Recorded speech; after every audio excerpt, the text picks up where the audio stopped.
Batch எப்படி போகுது, அதை பத்தி உங்களோட ஒப்பீனியன் என்ன அப்படிங்கறத நீங்க சொல்லலாம். என்ன ஃப்ராங்க் எதுனாலும் சொல்லலாம். நாலுல இருந்து மேக்ஸ், ஜிஎஸ் எல்லாமே கவர் பண்ற மாதிரி இருக்கு. மெயின்ஸ் பெர்ஸ்பெக்டிவ்லயும் கவர் பண்ற மாதிரி இருக்கு.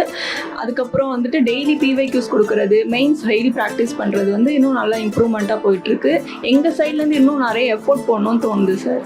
இங்கே இப்போ 25 கொஷின் சால்வ் பண்ணுறோன்னா வீட்டில் போய் அதை கொஞ்சம் பார்க்குறது, மெயின்ஸில் என்ன மிஸ்டேக் சொல்கிறாங்கன்னு சொல்லிட்டு அதை போய் கரெக்ட் பண்ணுறது, அதுவே டைம் கொஞ்சம் கரெக்டாக இருக்குது. ரிவிஷனுக்கு இன்னும் நிறையா டைம் ஸ்பெண்ட் பண்ணணும்னு தோணுது சார். ஒரு 2 வாட்டி தான் படிக்க முடியுது. இன்னும் கொஞ்சம் டைம் ஸ்பெண்ட் பண்ணி படித்தா இன்னும் நல்லா அக்யூரஸியோட ஸ்பீடோட போடலாம் அப்படின்னு ஒரு தாட் வந்துச்சு சார். சுகேஷ் சாரோட வைவா செஷன்ஸ்லாம் உங்களுக்கு எப்படி இருக்குது? நாங்கள் கிளாஸுக்கு வந்து ஒரு 6 மணிக்கு வந்தோம்னா சார் ஒரு 6:05க்குலாம் கரெக்டாக வந்துடுவார்.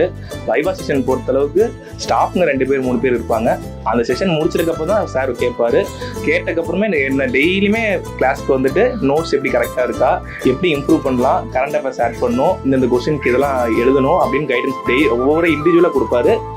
குரூப்பாக கூட பேச மாட்டார். ஓவரால் இண்டிவிஜுவலாக என்னென்ன வேணும், அவங்களுக்கு என்ன தேவையோ, இன்னும் கொஞ்சம் நீ வந்துட்ட, இன்னும் கொஞ்சம் தான் பிடிச்சிடலாம் அப்படி இப்படின்னு கொஞ்சம் மோட்டிவேஷன் பண்ணிக்கிட்டே இருப்பார். இந்த டிஸ்கஸ் பண்ணி படிக்கிற விஷயம் வந்து உங்களுக்கு எப்படி யூஸ்ஃபுல்லாக இருக்குது? ப்ரிலிம்ஸும் சரி மேக்ஸும் சரி வந்து ப்ரிலிம்ஸ் கொஸ்டின்ஸுக்கு வந்து எல்லாரும் 4-5 பேர் சேர்ந்து படிக்கிறனால ஒருத்தருக்கும் ஒரு ஒப்பீனியன் இருக்குது. அவங்க ஷார்ட் ட்ரிக்ஸ் சொல்கிறாங்க, நிறைய மெத்தட்ஸ் சொல்லி தராங்க, அது ரொம்ப ஈஸியாக இருக்குது. அப்புறம் மேக்ஸுக்கு ஒரு 30 மினிட்ஸ் கிட்ட கரெக்ஷனுக்கே ஸ்பெண்ட் பண்ணுறனால நம்ம ஒரு அப்ரோச்சில் ஃபாலோ பண்ணுவோம், அவங்க ஒரு அப்ரோச்சில் சொல்லி தராங்க, நம்ம அப்ரோச்சில் அவங்க அப்ரோச் கொஞ்சம் ஈஸியாக இருந்துச்சுன்னா அதை நம்ம ஃபாலோ பண்ணுறது ரொம்ப ரொம்ப யூஸ்ஃபுல்லாக இருக்கும். வீக்லி டெஸ்ட் வைக்கிறாங்களா, அந்த கொஸ்டின் ஸ்டாண்டர்ட்லாம் எப்படி இருக்குது?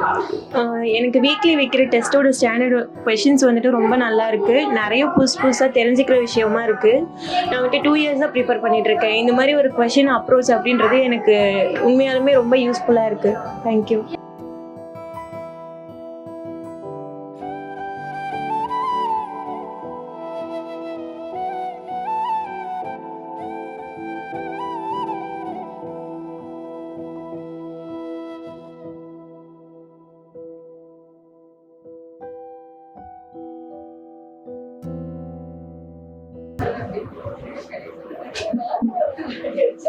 இந்த கூட்டத்தொடர் அறிவிப்பு ஒத்தி வைத்தனா இது பக்கத்துலேயே ஆர்டிகல்ஸ் வச்சிருந்தோம். ஆர்டிகல் 85 அப்படின்றத வச்சிருந்தோம். ஒவ்வொரு சபாநாயகர் இல்லாத போது அந்த இது கொண்டு வராங்க, மசோதாவுக்கு ஒப்புதல் அளிக்கிறாங்கன்னா ஆர்டிகல் 111 அந்த மாதிரி ஒவ்வொன்றுத்துக்குமே பக்கத்துலேயே ஆர்டிகல்ஸை போட்டுட்டே வந்தீங்கன்னா இங்கே எழுதிருக்கீங்க 110 112ங்கிற மாதிரி. இந்த செஷனுக்குனா அப்சல்யூட் வீட்டோக்கு தான் அது டெஃபினிஷன். அபவுட் வீட்டோ போர்டு எழுதுறப்ப எந்த பிளாட்டின் வந்து எடுத்தாங்க 245 அந்த மாதிரி இருந்தால் ஓகேவா. அப்புறம் ஆர்டிகல்ஸையும் உள்ளே கொடுக்கணும்.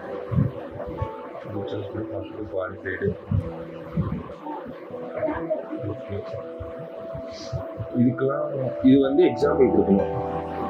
அந்த மெயின்ஸ் ஆன்சர் ரைட்டிங் ப்ராக்டிஸ் இருக்குல்ல, அது முன்னாடி விட இப்போ ஏதாவது இம்ப்ரூவ் ஆகிருக்கா, ஏதாவது மாற்றம் இருக்கா? மெயின்ஸ் பொறுத்தளவுக்கு எனக்கு ஒரு பேசிக் அது எப்படி இருக்கும், எந்த மாதிரி எழுதணும் அந்த மாதிரி எந்த ஐடியாவும் இல்லை. இப்போ இது தனியாக இதுக்குன்னு வைக்கும்போது இந்த மாதிரி எழுதணும். இப்போ 15 மார்க் அப்படின்னா 7 மினிட்ஸ் எடுக்கணும், 10 மினிட்ஸ் எடுக்கணும்.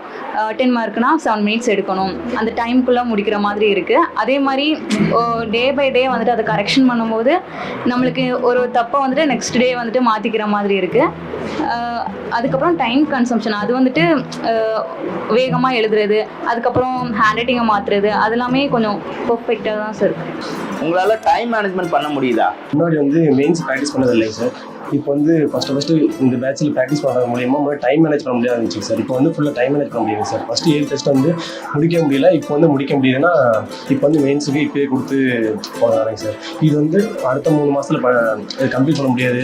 இது வந்து கொண்டு வந்து ரொம்ப கஷ்டமாக இருக்குது சார். 3 மாதத்தில் டைம் கம்ப்ளீட் பண்ணணும், அப்புறம் கண்டென்ட் கொடுக்கணும், இப்படி பண்ணும்போது ரொம்ப கஷ்டமாக இருக்குங்க சார். ஆனால் இப்போத்துலேருந்தே கொண்டு போகிறதுனால டைமும் மேனேஜ் பண்ண முடியும், கண்டென்ட்டும் கொடுக்க முடியும், இந்த மாதிரி அப்ரோச் பண்ணுறதுக்கு ஈஸியாக இருக்குங்க சார். 3 மாதத்துக்கு கஷ்டமாக இருக்கும். இது வந்து இப்போருந்து கொண்டு போகிறதுனால ரொம்ப யூஸ்ஃபுல்லாக இருக்குங்க சார். நம்ம மெயின்ஸுக்கு 1-to-1 ரிவ்யூ கொடுக்குறாங்க, அதெல்லாம் எப்படி இருக்கும் உங்களுக்கு? ஸோ மெயின்ஸுக்கு 1-to-1 ரிவ்யூ வந்து ரொம்பவே யூஸ்ஃபுல்லாக இருக்குது. ஃபஸ்ட்டு வந்து மெயின்ஸ் வந்து எப்படி எழுதணுன்னே தெரியாது. ஸோ அதோட டெம்ப்ளேட் எப்படி இருக்குன்னு தெரியாது. ஸோ விஜய் சாராக இருக்கட்டும், இன்னொரு 2 பேர் இருக்காங்க. ஸோ அவங்க வந்து எப்படி டெம்ப்ளேட் எழுதணும், ஸோ 10 மார்க்குக்கு எப்படி எழுதணும், 15 மார்க் எப்படி எழுதணும், அது மாதிரி கரண்ட் அஃபேர்ஸ் எப்படி ஆட் பண்ணணும். ஸோ இன்னுமே ஒவ்வொரு நாளுமே நம்மளை வந்து அதை வந்து அப்கிரேட் பண்ணிக்கிட்டே இருக்கிறாங்க. ஒவ்வொரு நாளுமே நம்மளை இம்ப்ரூவ் பண்ணுறதுக்காண்டி நிறைய எஃபர்ட் பண்ணுறாங்க. மேடம் இந்த சூப்பர் பேட்ச் இருக்குல்ல, ஓவராலாக சூப்பர் பேட்சோடைய ரிவ்யூ உங்களுக்கு எப்படி இருக்கு? முன்னாடி படிக்காதது எல்லாமே இப்போ ஃபுல்லாக சேர்த்து கவர் பண்ணுற மாதிரி இருக்குது. ப்ளஸ் நிறைய விஷயம் தெரிஞ்சுக்கிற மாதிரி இருக்குது. மெயின்ஸ் ஓரியன்டாகவும் சரி, ப்ரிலிம்ஸ் ஓரியன்டாகவும் சரி, மேக்ஸில் கூட நிறைய டவுட்ஸ் வந்து கிளியர் ஆகுது. இங்கே எல்லாம் டிஸ்கஸ் பண்ணுற டெஸ்ட் முடிச்சுட்டு டிஸ்கஸ் பண்ணுறதுனால நிறைய கிளாரிஃபிகேஷன்ஸ் நிறைய கிடைக்குது. காலையில் பார்த்தீங்கன்னா 6 to 6:30 பார்த்தீங்கன்னா இங்கே கொஸ்டின் கேட்டு தான் உள்ள விடுவாங்க.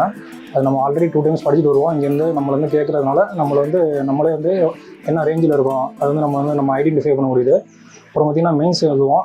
மெயின்ஸ் எழுதிட்டு எல்லாருமே தனித்தனியாக ஓவராலாக இண்டிவிஜுவலாக வந்து கரெக்ஷன் கொடுக்குறாங்க. அது வந்து நம்மளுக்கு நல்லா யூஸ்ஃபுல்லாக இருக்குது. எப்படி எழுதணும், எப்படி அலைன்மெண்ட் பண்ணணும், எல்லாமே நமக்கு வந்து யூஸ்ஃபுல்லாக இருக்குது. நம்ம வந்து காலையிலேயே கிளாஸ்க்கு வரோம். கிளாஸ்க்கு வர்றதுனால வந்து எப்படின்னா நம்ம முந்தின நாள் ஹோம்ஒர்க் வந்து முந்தின நாள் நைட்டே முடிச்சிடுறோம். காலையில் வந்துட்டு ஒரு தடவை ரிவைஸ் பண்ணிவிட்டு காலையில் கொஸ்டின் கேட்கும்போது வேகமாக ஆன்சர் பண்ணுறோம். நம்ம அந்த ஒர்க்கை பகல் ஃபுல்லாக பார்க்கறதுனால நம்ம டெய்லி எங்கேஜாக இருப்போம். எங்கேஜாக இருக்கிறதுனால டைம் வேஸ்ட் பண்ணாமல் அப்படி நம்ம கோல் நோக்கி ரொம்ப சீரியஸாக போகிற மாதிரி இருக்கும்.